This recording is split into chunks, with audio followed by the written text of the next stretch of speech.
హనుమానికి సింధూరం ఎందుకు పోస్తారో తెలుసా?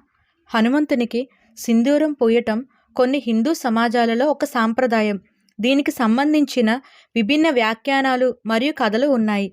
రామాయణ కాలంలో హనుమంతుడు లంక నుండి తిరిగి వచ్చినప్పుడు శ్రీరాముని భార్య అయిన సీత కృతజ్ఞత ఆప్యాయలతో హనుమంతుని నుదుటిపై సింధూరం పూసిందని ఒక సాధారణ నమ్మకం. అంతేకాకుండా ఒకసారి హనుమంతుడు సీతాదేవి తన జుట్టుకు సింధూరం పూయటం చూశాడు.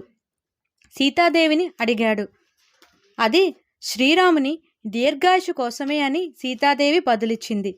కేవలం చిటికెడు సింధూరాన్ని వెంట్రుకలో వేస్తే శ్రీరాముడి ఆయుష్ పెరుగుతుందని, అలాంటప్పుడు శరీరమంతా ఎందుకు పూయకూడదు అని హనుమంతుడు భావించాడు.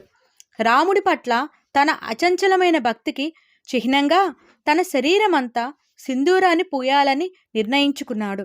అందువల్ల ఆయనను బజరంగబలి అని కూడా పిలుస్తారు. జై శ్రీరామ్, జై హనుమాన్.